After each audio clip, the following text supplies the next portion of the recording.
Welcome to the Bourbon Van. I'm Phil. I'm Julie. It's time to meet the biggest member of our crew.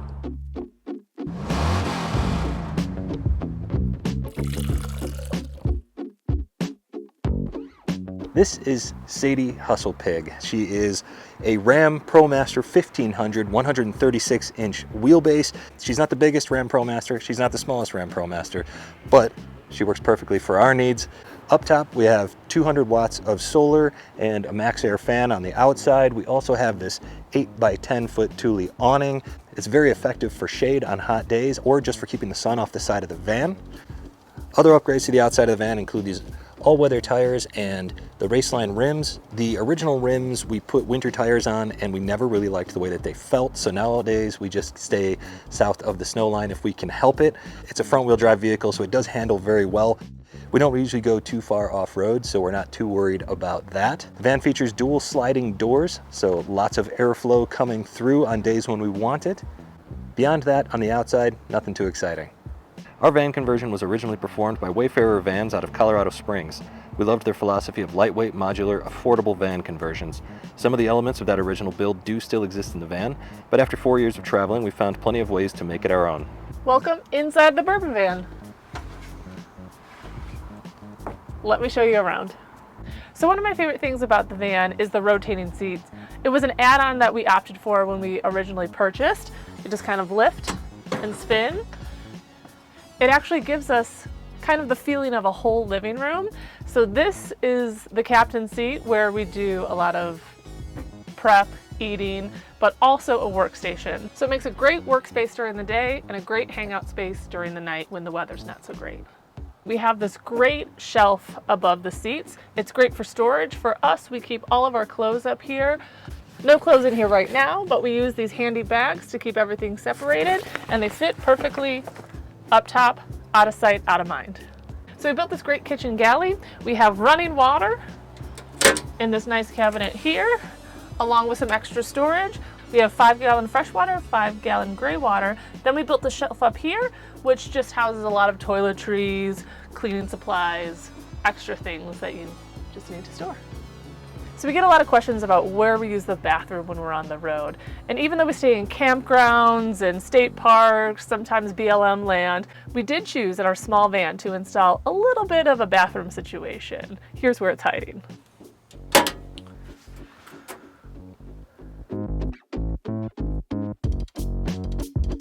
So there's a couple things in the van that you may not have noticed but have improved the quality of life dramatically. And they're simple, easy little things that if you have your own van and you're looking to improve your quality of life, I give it a thumbs up. The first is so silly, but paper towel holder.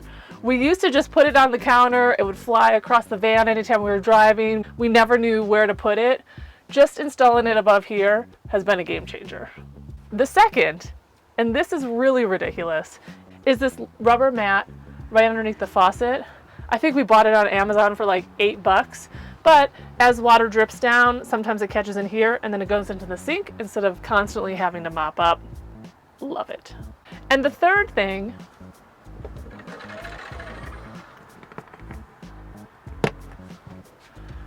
a clothesline. Locks in place here. It has dual purpose, hang towels, hang wet clothes, pretty much hang anything that you want. It also serves as a room divider. So if it's particularly cold, we can put a blanket up here, keep all of the warm air in there instead of having the air circulate in the whole van. And when we need to use the bathroom, room divider. Too much information? Probably. Phil actually built this cabinet upon my request. It has dual purpose as well, which most things in van life have dual purposes. One, it flips open like so and holds all of our kitchen supplies. So not only do we have silverware and plates, glasses, but of course we have coffee, which probably takes up half the spot. And the other half, Glencairns. It wouldn't be a bourbon channel if we weren't always ready for a tasting. So the second purpose of this cabinet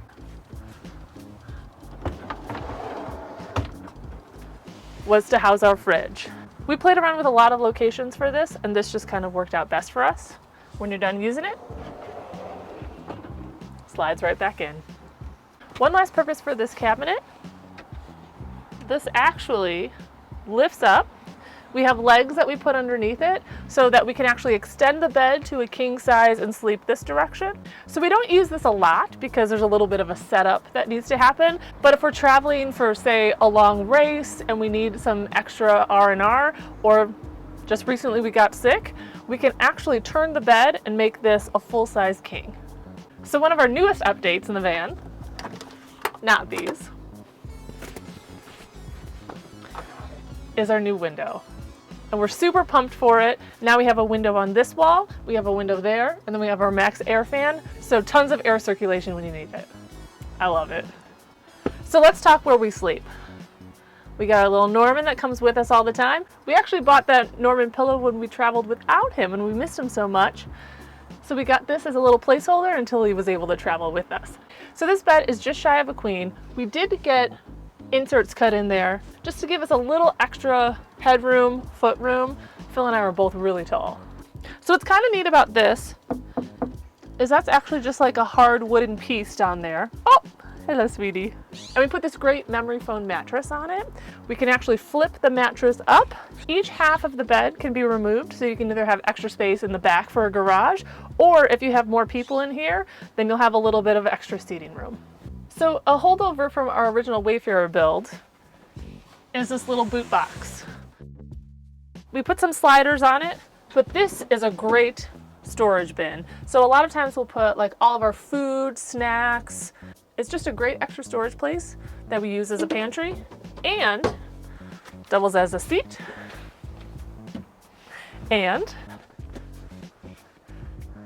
a step stool to get in bed. So we install these L tracks at the top. You can hang all sorts of things. As you see, we've got holders over here. On this side, 2 campo bags for extra storage. So let's talk illumination. So we did have all of these LED lights put in with just a switch. However, at night it gets a little bit bright. For a little mood lighting, we prefer these lights. We'll see if you can see them, but it's solar and USB controlled. And they have 3 levels, depending what you're looking for. So welcome to the garage. As you can see, we have a ton of space down here. You can see our electrical setup, which Phil will tell you a little bit more about. So under here, you can see the quick releases that allow the bed to come apart. We've also left this in here in case we have extra people visiting. It's a good seating area. It can also pull out, someone can sleep on it. And this is the cushion that we use for the bed up here when we turn this into a king size. So as we said, storage is key. It's a little bit of a mess in there. We usually have it pretty well ordered, but it's a great storage piece. And then on the other side is where we usually keep our blankets and tents and sleeping bags, anything that we could possibly use for cold weather camping that we actually don't use all the time. So back here is our power station, and it's a lithium battery pack. I don't want to talk about it too much because we can really get into the weeds on it, and there are so many different brands out there, but this powers everything from our water pump to our lights up top to our max fan, and we keep an extension cable with a whole bunch of outlets in it. It charges our computers, our phones, and everything else that we could ever want. We even keep a USB vacuum on board because you gotta keep it clean. Part of the original Wayfarer van build is these window coverings that snap into all of the windows from the cab back, and they're absolutely effective both for insulation and for lighting. They are true blackout shades that work tremendously, and they're cut to fit. So that's one of the things that no matter what we do with this van in the future, these will always be a part of it. And of course, we've got our shoe rack back here because we're trail runners and you got to be ready for just about anything, including your house slippers here. So we're ready. So let's talk cooking. We don't have a stove installed in the van, but we do have our trusty camp stove. It's worked perfectly over the last few years. Bring it out when you need it, put it back in when you don't. So there you have it, the most requested video on our channel. We hope you enjoyed it, and from wherever we are To wherever you are. cheers. See you on the road.